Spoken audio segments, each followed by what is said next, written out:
નમસ્કાર, હું પૂરણ ગુંડલિયા આધાર enable dice માર્ગદર્શન વિડીયો ભાગ 2 માં આપનું સ્વાગત કરું છું। આ વિડીયોમાં આપણે જોઈશું કે વર્ષ 2017-18 ની સ્થિતિએ વેબસાઇટ પર દર્શાવેલ વિદ્યાર્થીઓની માહિતી કેવી રીતે અપડેટ કરવી। સૌપ્રથમ આપે વર્ષ 2017-18 માં જે તે ધોરણમાં દર્શાવાયેલ વિદ્યાર્થીઓની વિગતને ઓનલાઈન અપડેટ કરવાની છે। તો અપડેટ કેવી રીતે કરવું? इंटरनेट पर कनेक्ट थया बाद गूगल क्रोम ब्राउजर ओपन करो અને તેમાં ગૂગલ માં જઈને આપ સર્ચ કરો SSA ગુજરાત। સર્ચ કરતાની સાથે જ પહેલી જ લિંક આપને આ રીતે દેખાશે જેમાં ssagujrat.org આ રીતે URL આપ જોઈ શકશો। તો આ લિંક ઉપર ક્લિક કરો। ક્લિક કર્યા પછી SSA ની વેબસાઇટ આપની સામે દેખાશે જેમાં કેટલાક આઇકન આપ આ રીતે જોઈ શકશો। તો એમાં અહીંયા વચ્ચે ચાઇલ્ડ ટ્રેકિંગ સિસ્ટમ નું જે લોગો છે એમના ઉપર ક્લિક કરો। હવે બીજી જ ટેબમાં એક બીજી જ સાઇટ ઓપન થશે જેમાં લખેલું છે આધાર એનેબલ ડાઇસ। આ એનું ડેશબોર્ડ છે। અહીંયા જમણી બાજુ ઉપર લોગિન એવું લખેલું દેખાશે તો લોગિન ઉપર ક્લિક કરો। ત્યારબાદ જે પેજ છે એ આ રીતે ઓપન થશે। હવે જે પેજ આપ જોઈ રહ્યા છો એ આધાર એનેબલ ડાઇસ ઓનલાઈન અપડેટનું પેજ છે। તો એમાં આપ સૌથી પહેલા ખાસ ધ્યાને લેશો અહીંયા ડાબી બાજુ આપને જોવા મળશે ઇમ્પોર્ટેન્ટ મેસેજ। તો અહીંયા SSA તરફથી આધાર એનેબલ ડાઇસ અપડેશન લગતી કોઈ માહિતી સૂચના હશે તો એ અહીંયા મૂકવામાં આવશે, એ સૂચના વાંચવી। જમણી બાજુ આપ જોશો તો અહીંયા એપ્લિકેશન લોગિન એવું ડાયલોગ બોક્સ જોવા મળશે। તો તેમાં અહીંયા યુઝરનેમમાં આપે આપની શાળાના ડાઇસ કોડ લખવાના છે। ત્યારબાદ નીચે અહીંયા પાસવર્ડમાં આપે જે નવા પાસવર્ડ સેટ કરેલા છે વિડીયો ભાગ 1 ના આધારે તો એ પાસવર્ડ લખી અહીંયા લોગિન પર ક્લિક કરો। તો આ વિગત લખીને હું લોગિન થાઉં છું। લોગિન થતાની સાથે જ અહીંયા આપ ઉપર જોશો તો આપની શાળાનું નામ પણ જોઈ શકશો। પ્રિન્સિપલ નેમ પણ અહીંયા લખેલું છે। અહીંયા આપ જોશો તો બે જગ્યાએ વિદ્યાર્થીઓની ધોરણ વાઇઝ માહિતી આપને દેખાશે। તો એમાં આ જે વિગત છે અહીંયા ક્લાસ પ્રમાણે બાળકનો ડેટા, તો અહીં ધોરણ વાઇઝ આ વર્ષમાં અભ્યાસ કરતા વિદ્યાર્થીઓની સંખ્યા દર્શાવેલ છે। કદાચ એવું બની શકે કે અહીં દર્શાવેલ સંખ્યા કરતા વર્ગમાં વિદ્યાર્થીઓની સંખ્યા વધારે કે ઓછી પણ હોય તો ચિંતા ન કરશો। સૌપ્રથમ આમાં જેટલા વિદ્યાર્થીઓની વિગત આપેલી છે એ વિગત જુઓ અને એમાં સુધારો કરવા જેવું લાગે તો સુધારો કરવો, ખૂટતી માહિતી ઉમેરવી।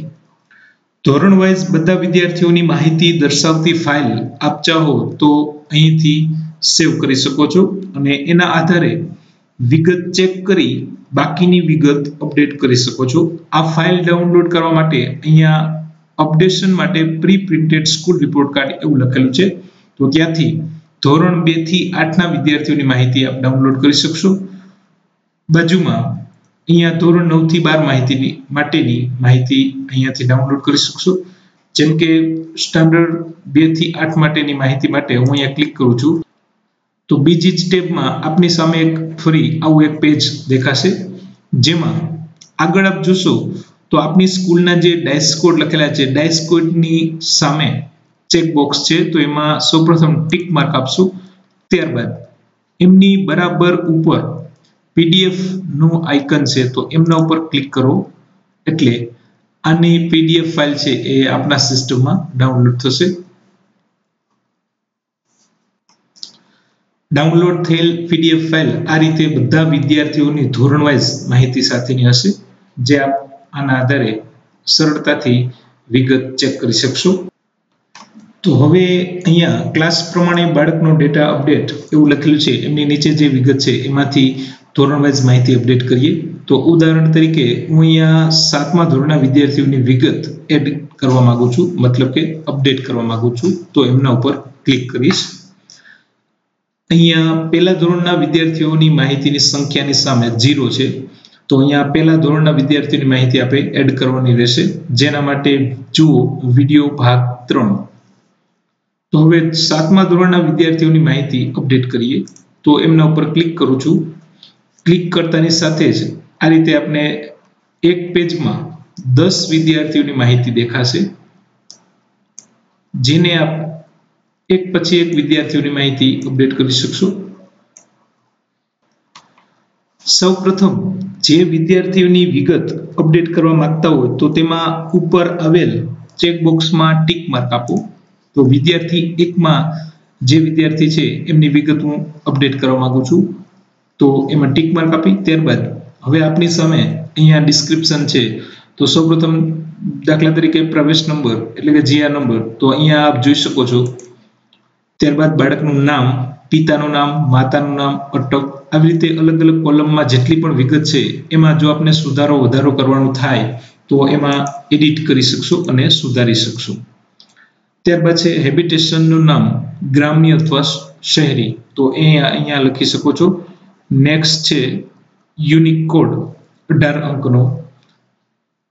ત્યારબાદ જન્મ તારીખ, પ્રવેશ તારીખ, ત્યારબાદ જાતિ, કુમાર હોય તો 1, કન્યા હોય તો 2,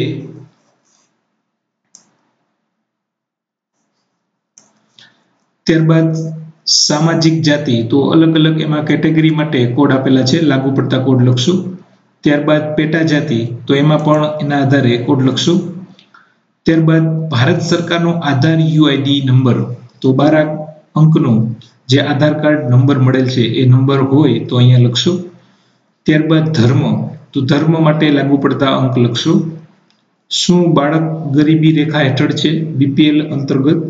હા હોય તો 1 લખશો, ના હોય તો 2. ત્યારબાદ વંચિત જૂથ, હા હોય તો 1 લખશો, ના હોય તો 2, અથવા લાગુ પડતું ન હોય તો 0 લખશો. ત્યારબાદ આરટીઈ એક્ટ હેઠળ શું બાળક ખાનગી શાળામાં મફત શિક્ષણ મેળવે છે? તો આ કોલમ ફક્ત ખાનગી શાળાઓ માટે છે, તો અહીંયા લાગુ પડતું નથી, તો હું 0 કરીશ. ત્યારબાદ વર્ષ 2016-17 અભ્યાસનું ધોરણ, તો અહીંયા એમને લાગુ પડતું ધોરણ લખશું. જો કે ઓલરેડી આગલું ધોરણ અહીંયા આપણે જોવા મળશે. વર્ષ 2017-18 માટેનું અભ્યાસનું ધોરણ, તો હાલનું ધોરણ અહીંયા છે. વર્ષ 2016-17ની હાજરીના દિવસો અહીંયા લખવાના છે, તો હું એ દિવસો અહીંયા લખું છું. ત્યારબાદ ધોરણ 1 હોય તો અગાઉના વર્ષની સ્થિતિ, એમના પણ અહીંયા અંક છે કે આ જ શાળામાં હોય તો 1, બીજી શાળામાં હોય તો 2, આંગણવાડી હોય તો 3. શિક્ષણનું માધ્યમ, તો જે અલગ અલગ મીડિયમ છે એમને લગતા કોડ લાગુ પડતા હોય એ લખશો. શારીરિક રીતે વિકલાંગ છે જો હોય તો એમના અલગ અલગ કેટેગરી વાઇઝ અંક છે એ લખશો. જો ન હોય તો લાગુ પડતું નથી, મતલબ કે 0 કરશો. વિકલાંગતાનું પ્રમાણપત્ર છે, તો જો આગળ 0 કરેલ હોય, વિકલાંગ ન હોય તો અહીંયા પણ ના, તો એના માટેનો કોડ છે 2. વિકલાંગ બાળકોને આપેલ સહાય, તો એમાં પણ 0 આવશે, કારણ કે આપણે લાગુ પડતું નથી એવું સ્વીકારેલ છે. પાઠ્યપુસ્તકોનો સેટ સંપૂર્ણ મફત આપેલ છે, તો હા હોય તો 1. કેટલા જોડ ગણવેશ આપેલ છે? તો 1 જોડ. મફત પરિવહનની સુવિધા આપેલ છે, લાગુ પડતું ન હોય તો 0, હા હોય તો 1, અથવા ના માટે 2 પણ કરી શકો. એસ્કોર્ટની સુવિધા આપેલ છે, હા હોય તો 1, ના હોય તો 2.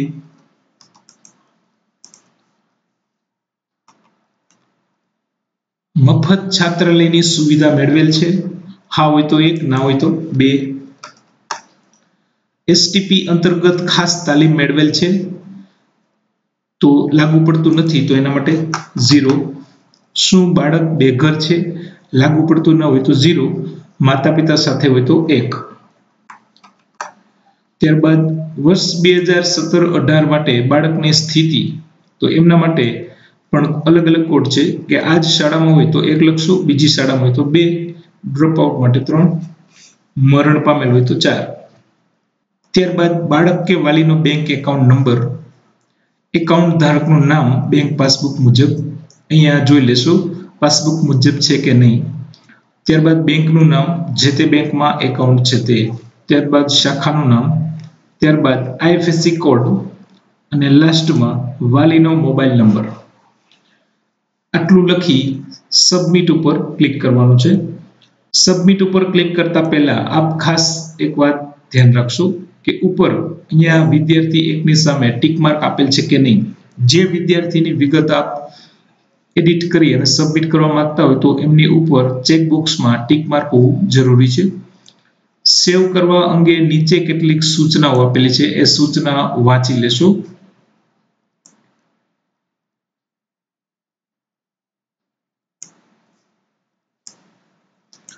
હવે આ વિગત માટે હું સબમિટ ઉપર ક્લિક કરું છું. તો અહીંયા આપ જોશો કે 1 રો અપડેટેડ. ઓકે, એક વિદ્યાર્થીઓની માહિતી આપણે અપડેટ કરી છે તો એમનો કલર પણ આપ અહીંયા ચેન્જ થયેલો જોઈ શકશો. આ રીતે વર્ગના બધા વિદ્યાર્થીઓની વિગત એડિટ કરી શકશો, સુધારી શકશો.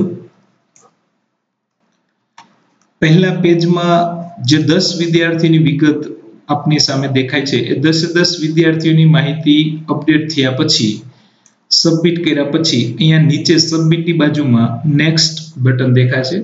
તો એમના ઉપર ક્લિક કરતાની સાથે જ પછીના 10 વિદ્યાર્થીઓની માહિતી આપની સામે દેખાશે. તો આ રીતે આપ વર્ગના બધા વિદ્યાર્થીઓની માહિતી એડિટ કરી શકશો, સુધારી શકશો, ખૂટતી માહિતી ઉમેરી શકશો. લાસ્ટમાં લોગઆઉટ થવાનું ભૂલશો નહીં. ઓનલાઈન જે વિદ્યાર્થીઓની સંખ્યા અને નામ જે આપણે જોઈ રહ્યા છે એમાં જો કેટલાક વિદ્યાર્થીઓના નામ ન હોય અથવા તો કોઈ નવા વિદ્યાર્થી દાખલ થયા હોય તો એમના નામ કેવી રીતે એડ કરવા એમના વિશે જુઓ વિડીયો ભાગ 3.